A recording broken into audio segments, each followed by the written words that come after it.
Hi, thank you for having me here, and thanks to PIR for asking me to facilitate this panel. I'm Connie Digolis, I'm CEO of the Mental Health Council, and it's great to be here today. Now, I'd like to introduce the panel first. Most of them we've met today. We've got David Clements from NDS. We've got Sue Ham from NDIA. We have Flick, who spoke to us earlier, from London. We have Sandy here from Victoria.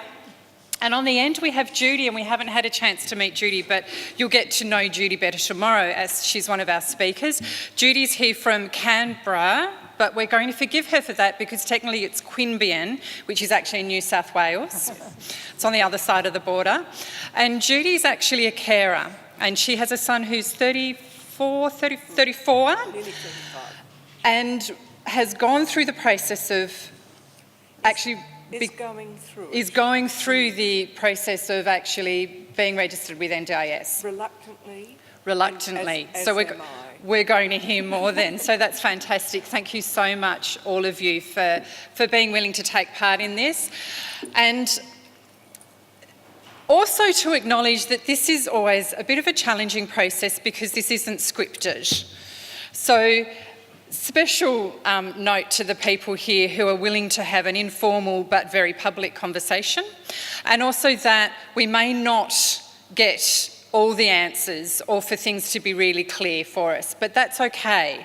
We also have a leader, my offsider here in the audience, who's going to be furiously scribing. So if we actually identify any really key issues, key concerns, I'm one of those ones, I hate to say it, but that we might have to say, let's park that, then we'll actually look at how we can follow that up and provide some information to you later, because we may not know everything. So, this panel is intended to be a few ground rules for everyone, mainly these guys. Open discussion. So there are going to be no wrong or right answers, that different views are certainly going to be okay. In fact, they're going to be encouraged, but let's keep it clean. That no question is a stupid question. That's actually covering me because I'm asking some of the questions. And thanks to Flick, I think we can say this is an exercise in polyphony. So, with no further ado, I've got to try and work out how to use this. It's the National Disability Scheme. I felt like I should be able to have some music come in on this bit of a drum roll and some music coming in. But these are some of the big sales pitches that we get. So, if your disability affects your ability to take part in everyday activities and you acquired it before the age of 65, the NDIS wants you. So what does this actually mean? This is what we're going to try and get through over the next half hour or so. We're going to think about what it might mean to qualify for the NDIS. We might try and chat about the language and bridging the gap between insurance speak and person speak. And I guess the thing that's overlaying all of this is the fact that we're here to talk about a person-centred approach. So how does this all become part of that? I also forgot to mention that if anybody would actually like to ask some questions, if we get through some of this, depending on how we're going for time, Dave's been good enough to grab a couple of roving mics so we can look at being able to take questions from the floor as well. If there's anything particularly burning, maybe throw something towards the back of Dave's head so you can get his attention. He'll jump up, but we might leave questions from the floor towards the end. So, qualifying for NDIS. There was a recent article, an article that actually was printed online with the ABC last week. And it had a quote in there from Terry Werner, who's the chair of the Mental Health Consumer Network. And his quote was, "You may have a person with a generalised anxiety disorder who's able to work full-time, interact socially, and have relationships with their friends and the community. And you can have someone with the same diagnosis who cannot leave their house." How do we actually manage this? How do we ensure that we have people who are doing the assessments have the right skills, have the right understanding, and that we can encompass the complexities of psychosocial disability within an insurance scheme? Judy, you said that your son has had some difficulties. Is that in qualifying? That I don't know. Is this on, or do I need it on anyway? Do we have a button to slide up? Might be worth checking that all of them are on. We're on now. There it is. We're all on.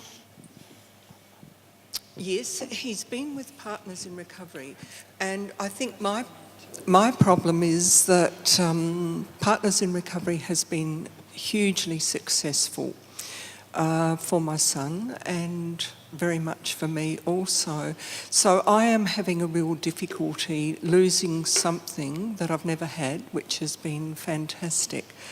But his support facilitator has said we need to exit, which I hate the word, and you would benefit from the National Disability Scheme. And I can see all of that. So far I've been through, my son's had a diagnosis of schizophrenia nearly 15 years ago, and he's had many episodes of psychosis. But he can also talk to people for half an hour if necessary, and appear to have no problems whatsoever with life. If he's asked, do you have somewhere to live? Yep. Do you have money? Yep. No problems. And so I find that difficult too. I guess I'm frightened. I'm frightened about losing what I've had, and I disliked the process. We did talk with a planner. I was given $1,000 to use for the services of a planner. And this is a private business, and I suppose my fear again is that are we going to see businesses appearing who are going to make money? That doesn't mean that they won't do it as well as the community sector, but it's a fear that I have.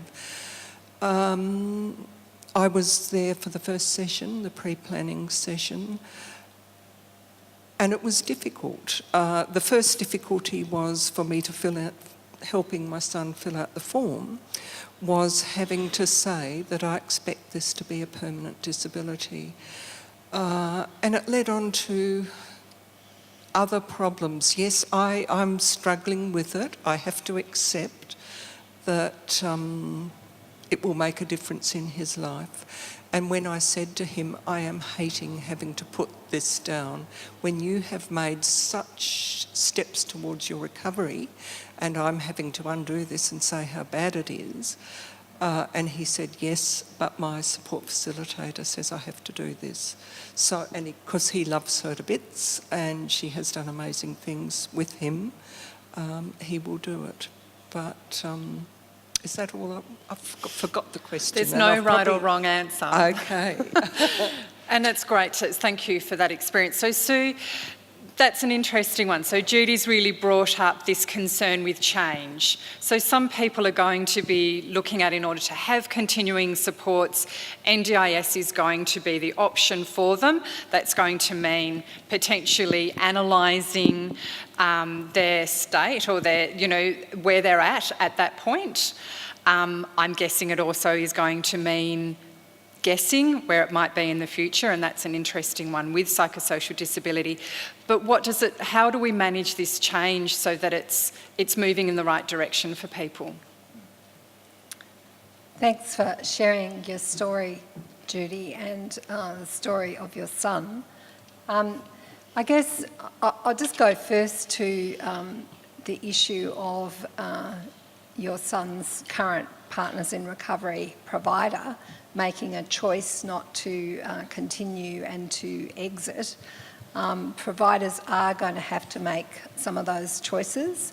Certainly there would be the hope that most providers who are working in this space see that they do have a role to continue to provide supports to people with psychosocial disability, and that the supports that we can provide a provider to understand and register for the scheme and look at what that would look like in terms of the sustainability for their organisation will encourage people to stay. I don't know the individual circumstances of your provider. I guess in terms of access, I guess I would put the emphasis on the word permanent and or likely to be permanent, and there is no way around the fact that under the legislation we're looking to support those people with disability that have severe, permanent and lifelong disability, or likely to be lifelong.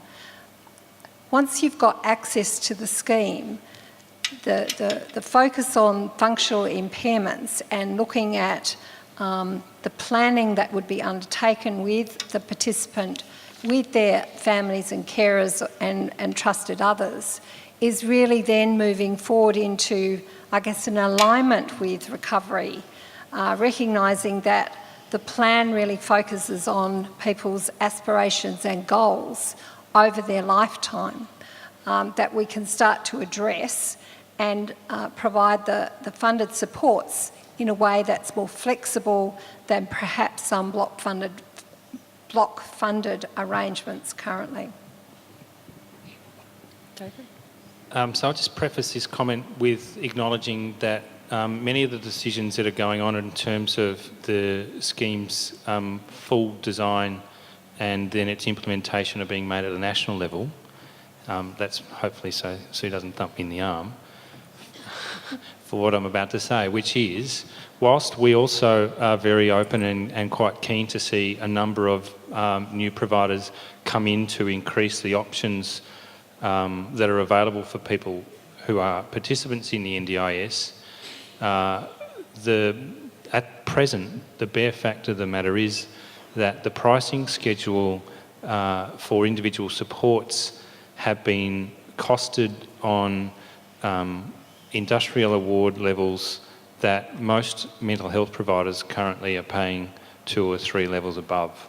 So there's a basic maths challenge there, which turns into dollars, which at early stages of our project that I referred to earlier, we're seeing there are going to likely be some challenges, and there's some hard number crunching to be done, and then some thinking about how organisations are able to drive innovation to bring their costs down in order to be able to continue delivering services. So that's a fundamental concern, I think, for this part of the NDIS, and I know that there is work going on nationally around pricing and that there's a review of pricing being done.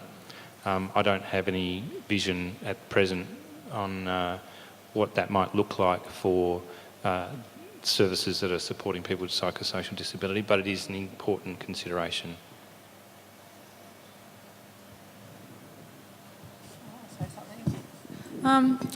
First of all, I have a real difficulty with this idea that the market and market forces are going to help drive social change and make it productive and possible.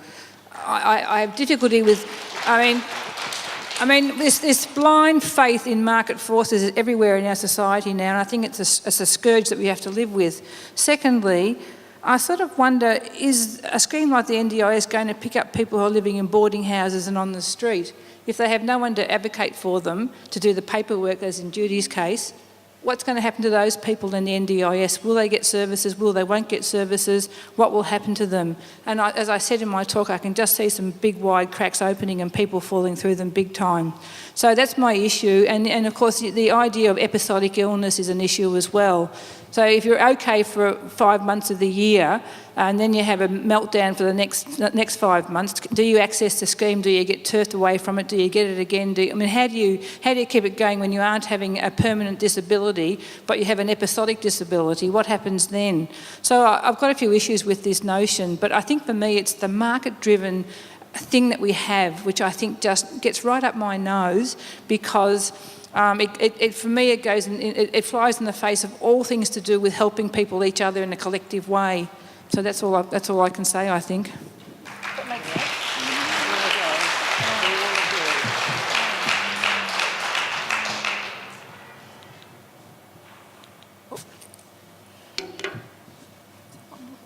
We've touched on this a little bit already, haven't we?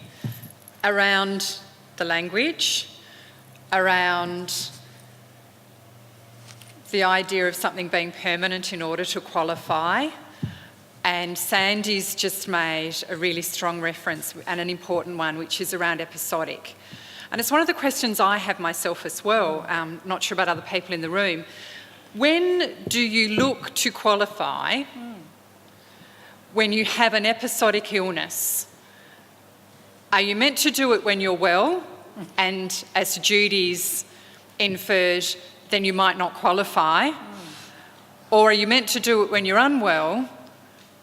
And then surely that's compromising that person being able to really make choices and decisions at the best time as well, and ones that are going to suit them into the longer term if we actually account for this being something that is episodic. So, does permanent mean static? So no, it doesn't. Certainly the agency has grappled with episodic, and that's why we've sought that expert advice. My suggestion would be that you would be in the best position to access the scheme when you're feeling well.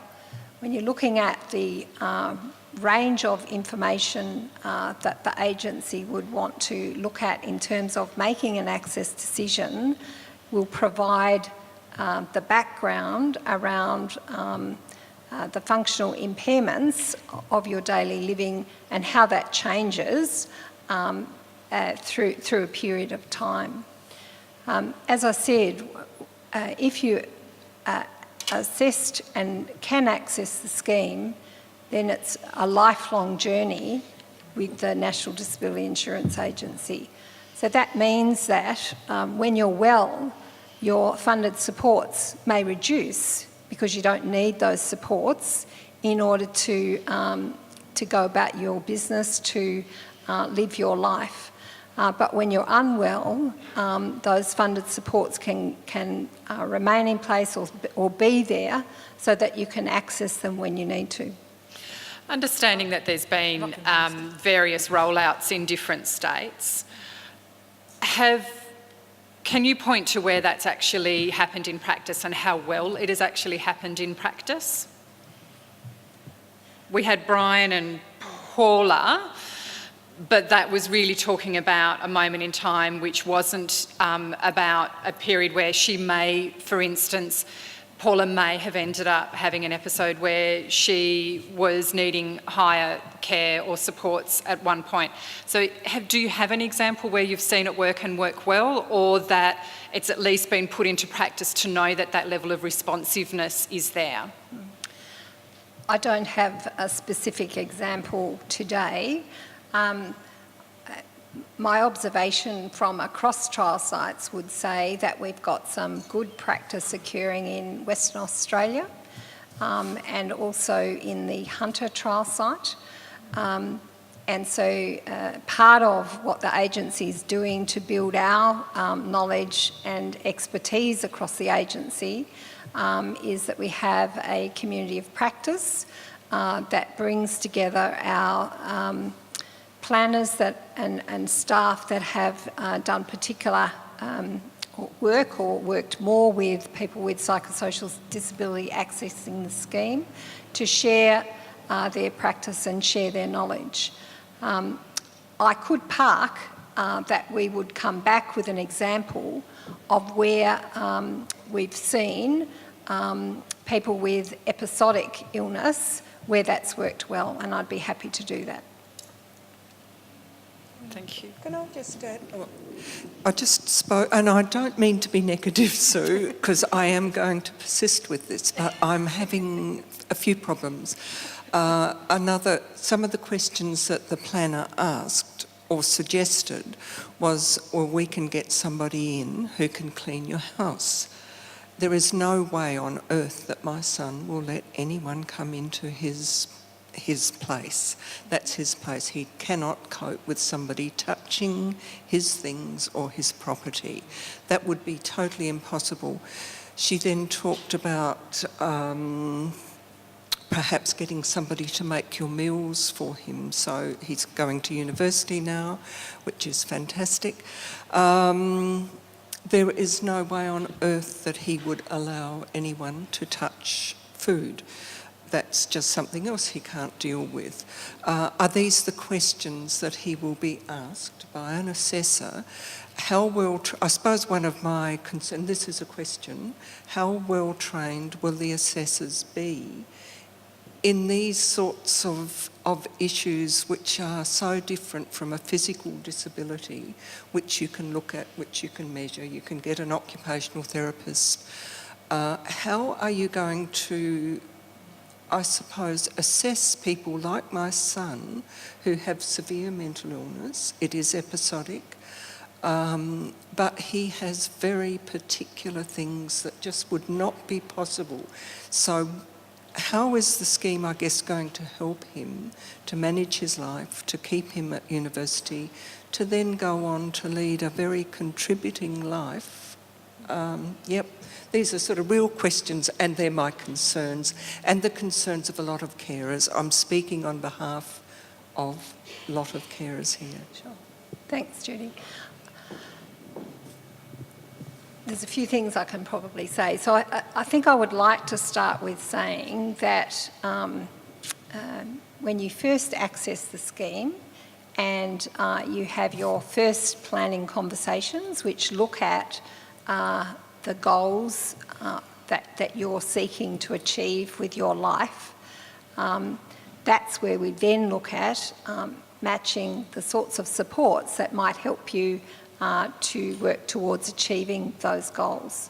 And so in your son's case, whilst we might not be able to do the things that were suggested by the planner at home, then we would be looking at what other things might best support your son in terms of finishing his tertiary education and then supporting him into employment.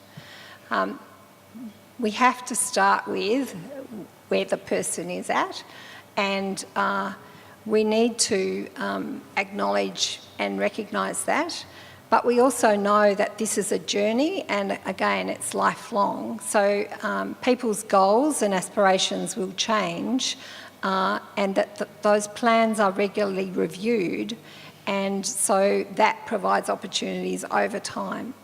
In terms of the skills of our staff, no, we don't provide specialist people that have particular professional qualifications to work with people with particular types of disability. We do have specialist technical advisors that support our staff. We are upskilling our staff, and we will be doing this over time. But we don't provide that specialist skill which you're concerned about. And I think that's an issue that I know that the National Mental Health Reference Group is grappling with, and we'll continue to look at that, and particularly as we start to bring much larger numbers of people into the scheme. I guess one of the things with my son, listening to Sandy's poems this morning, yes, he's quite delusional about the things that he thinks he will achieve in his life. Yes, he'll meet Brad Pitt, he will become the next Brad Pitt. he will make huge amounts of money, he will do this, that and the other. Now, you may not get that information at the first session or at any session, but he, sometimes he can be amazingly well, and in some areas he is managing very well, but his expectations can be completely unrealistic, and I worry that there will not be an assessor who will perhaps have the time or the training to pick up on these issues. And I think the other thing he found very difficult when he was asked to give his permission for his medical records to be accessed, and he said no. And it took quite a bit of explaining that, yes, we do need to get that diagnosis. He found that very difficult. I found it very difficult. Yeah, there are lots of issues, I suppose, and I will be positive. But it's a struggle at the moment for both of us.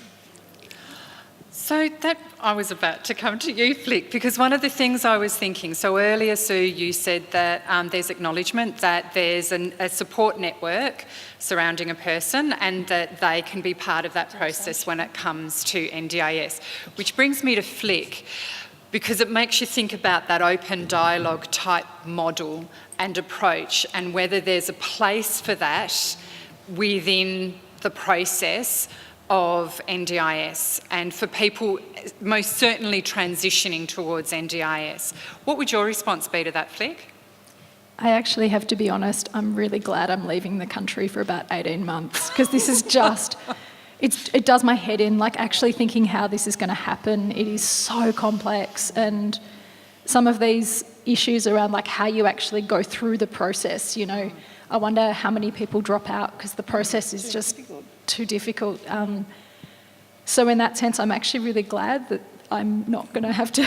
But we are here. I know. And so any way we can inform how it happens, I think is important. I have to say, I don't think I'm the most practical thinker. It's so interesting. I'm so glad there are other people in the world who think about logistics. There's some really fundamental questions that keep going around in my head.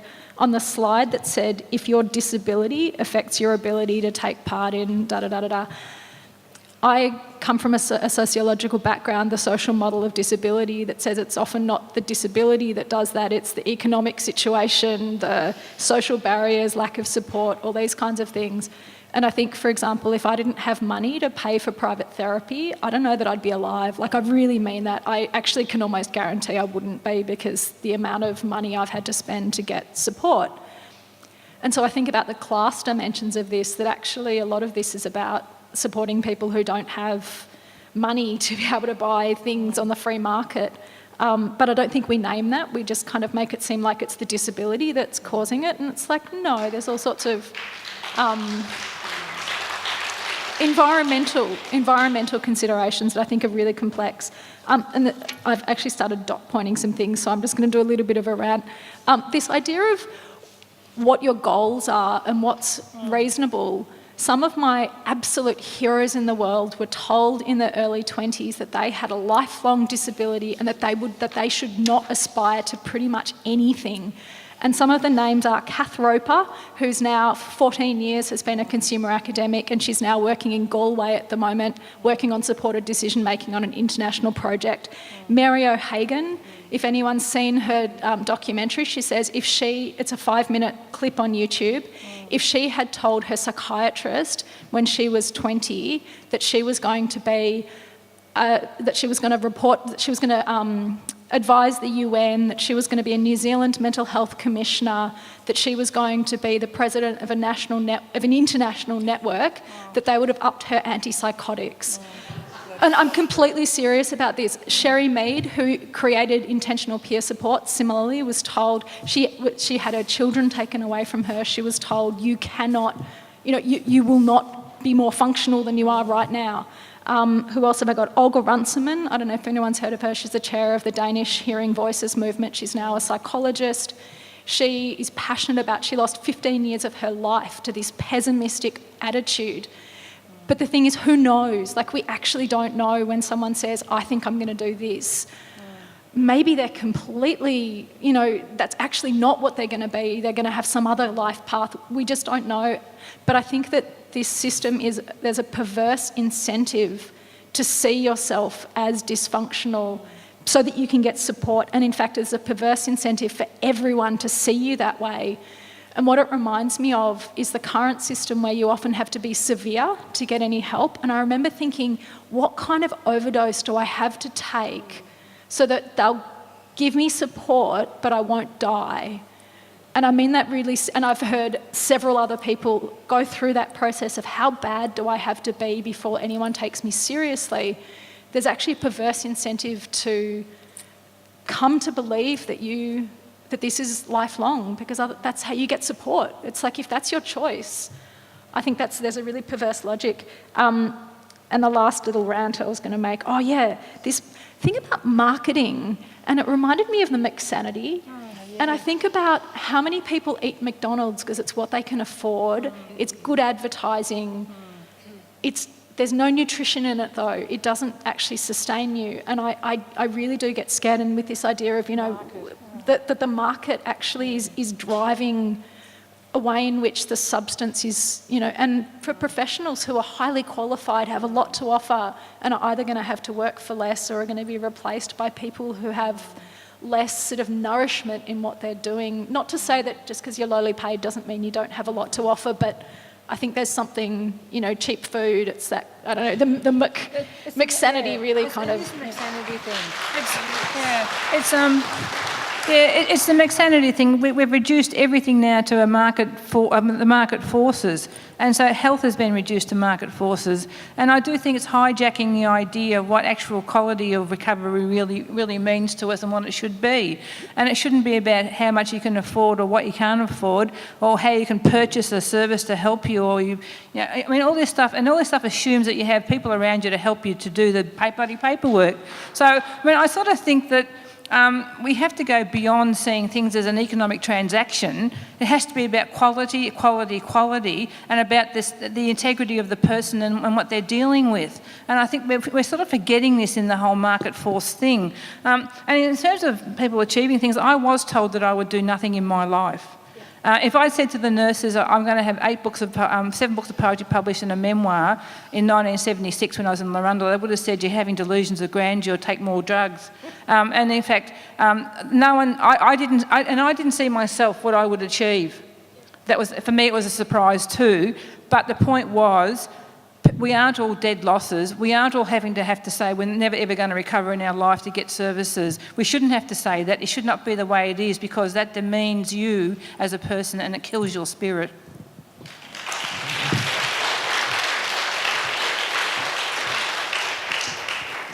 I guess my response to hearing both of you say that, and I'm not feeling attacked at all, just very clear. And I'm serious, I think where we're at, though, with the intention of this scheme is that we're trying to move away from the experiences that you've just described about all of the people that you've listed, and your experience too, Sandy. I think that whilst, yes, I've pointed to particularly some of the risks for service provision or providers and their own viability, the intent of this scheme is very much about placing the person at the centre of their own lives, and instead of how it had been in the past, governments giving money to an organisation and them doing things to individuals, the individuals are now the ones who have the decision making and the power, if you like, to take steps forward that are in line with where that individual is at in their own life. Now, I'm not suggesting that won't need additional support, and there will be things that sit outside the direct funding of the scheme, such as advocacy organisations, and there might well be the continuation of or extension of some of the consumer advocacy organisations that are here in the room today who pick up some of that work. So I guess I'm just wanting to add a word of caution about us spinning this or tipping this conversation into a very negative view of the scheme, when its intention is very much to be aspirational and one that supports individuals to help them where they're at a point in time. So with all due respect, I acknowledge that those things that you've said about others, and particularly professionals, limiting or seeking to limit the aspirations of individuals, that this scheme is very much intended to flip that on its head, so that the consumer or the person with disability, whatever function or form limitation that means, has that capacity to take greater control. I don't think we're there yet. I think there's a hell of a lot of work that's still required to support the notion of individual advocacy, so that people are able to ask the right questions, so that they are able to engage in those conversations in an equitable manner. And I'm not saying that this scheme is anywhere near that point, and Sue made the reference that the notion of this scheme's maturity is probably another 9 or 10 years away. So we're on a journey. I think it's important to remember that, and I think that there will certainly be things along the way that make it harder, and these are the sorts of conversations that need to be had, so that people like Sue and her staff are able to fine-tune their processes and their policies, if you like, that make sure that people are able to engage. And that just doesn't mean the individuals, it means the people around them as well. I guess I was going to go to the point around choice. So the scheme offers choice and control for individuals, and that offers power to that person, so that if X provider isn't delivering what it is that they want or need, they can choose a different provider, a different form of support. They have control over that in a way that is currently not there. There is a more than doubling of funding that will be available to people with disability, severe disability in the Australian community. That must make a difference for people, and for me, that is exactly why people with psychosocial disability need to be a part of this scheme, because of the increase in funding. I guess I'd go back to stories, and I'm sorry I don't have a story in Tasmania of somebody accessing the scheme with psychosocial disability, and I probably wouldn't use it here because we've got so few people in at this stage. But what I would like to say is that often at the start of those journeys, people don't trust the scheme. That, you know, it doesn't work well for them. It is a change for people. But by the time we've seen people move through their second plan and their third plan, they're really starting to take up the choice and control that the scheme offers to them. So I guess I would reinforce the message that David's saying is, yes, we're on a journey, and we're on this journey together.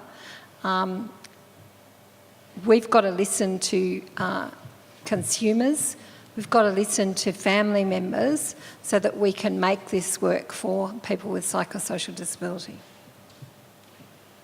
Thanks, Sue. And I guess that also brings up that point too, which you've alluded to, but it re-emphasises it, that the first plan isn't the last plan, but it's how we as a sector can communicate that as well. And we have a responsibility, the council as well as the whole sector in Tassie, to be able to communicate that to the people and families who are going to be looking at accessing the scheme, so that it's clear for them that the first isn't the last. I forgot a point. We also, I guess, pick up on the point that not everybody in there have family members and carers or trusted others in their lives. We recognise that as an issue. We've got a project underway in the Barwon trial site to really look at understanding about how do we reach out the hard-to-reach people in our communities who should be accessing the scheme. Having supported the Barkly trial site in the Northern Territory, which is very remote, there are different challenges in very remote communities where the concept of disability are not understood in those communities. I bring that up as an example because there are many things that this agency and governments will need to learn along the way in order to deliver a scheme that works for the people that it's been put in place for.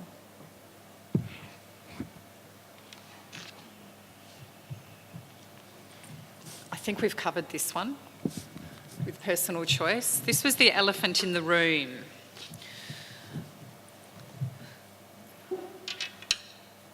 And we've circled it and we've circled it. It's language. Is it a contradiction of an insurance-based model against the language that we hold dear in the mental health sector, which is based on recovery? Can we bridge it? And can I just point out that this quote is actually from NDIA, from a webinar that they held last October, I believe. And I found this one particularly interesting because I'm not sure how many of you feel in the room or what your perceptions of NDIS may have been as you came in here this morning. But this really made me think twice about what's actually changed. So I've been in the sector for a whole 11 months now, and so I clearly know everything I need to know.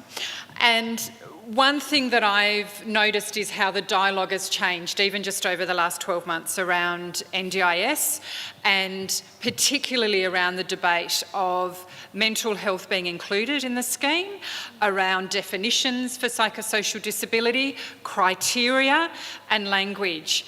And I was really interested in being able to have some discussion around this particular point, because I think this alludes to the fact that there have actually or potentially been some shifts, particularly from NDIA's perspective, in regards to your own acknowledgement of psychosocial disability and how you've needed to adjust things. So it was also about exploring how we can bring everyone up to date with what's changed.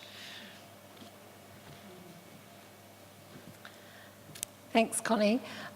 Look, I alluded to it just after lunch in that that the work that the agency's been doing with our NDIA National Mental Health Reference Group has sought expertise from across the country, including consumers and carers on that group.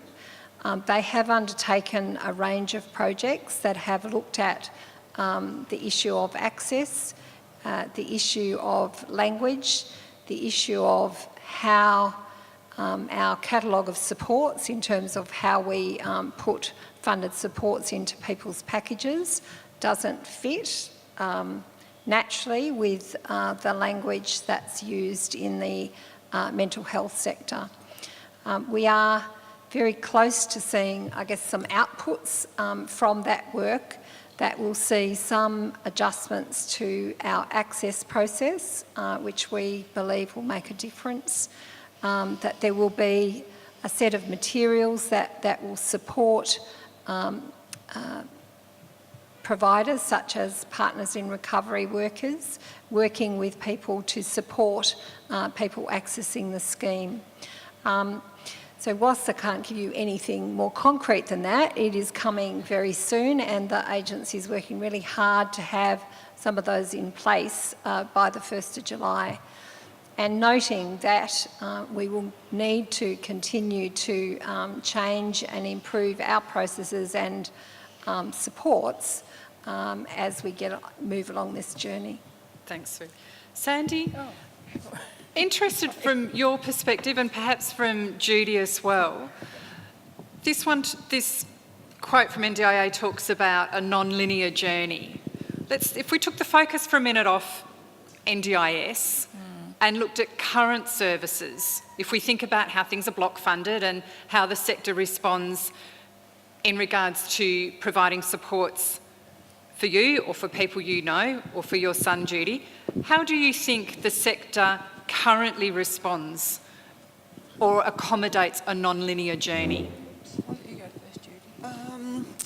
Well, I suppose, again, I have this real problem because Partners in Recovery provided just this life-changing and it's not a service. I guess they were just... So before Partners in Recovery, you had... Disastrous, absolutely disastrous, and had been so, you know, a continual process of psychosis, hospitalisation against his will, skipping the state, a life that was horrendous for me and for his extended family and for him. Absolutely horrendous, and I can't go back there. And I think that's why I feel so frightened about this move and scared, because he has achieved so much through Partners in Recovery, and so have I. And I guess I don't think he is even able to articulate what he should have in his plan. I don't think he can do this. You know, when he was quite thrown when the suggestions were that we get someone in to clean your house, we will pay for somebody to do that. I don't think he has is able to work through those issues. And the problem in the ACT is a lot of the community sector is not choosing to be part of the NDIS because they think it's too hard. There's also been lack of funding to some of the community services that previously provided supported housing, like the Richmond Fellowship, which is where my son has had his support facilitator.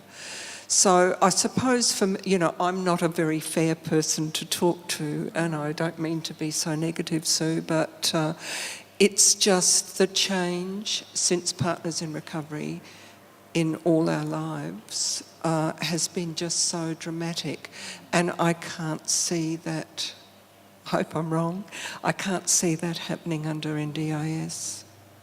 So... Yeah. In Victoria, there was a recommissioning of the mental health sector, and lots of little organisations that provided grassroots support for people were consumed by other organisations, and now we have mega organisations in Victoria. There's about three or four of them, and maybe five. And all I can see happening is that there are more levels of management in these organisations that sucks up more of the money. But and I think one of the casualties of that recommissioning for consumers was that things like drop-in centres were closed, and there was a great thing in Victoria called the Splash Art Studio, which was run by Nimai. And it was an art studio where people with mental illness went, and they were artists in that studio. It supported them with materials and shows, and while they were there, they were actually artists. And sadly, it was closed because it didn't fit the new recovery model, which has also infiltrated the Victorian system as well. It wasn't an individual recovery model that was considered to be Splash Art Studio, even though they were doing individual art.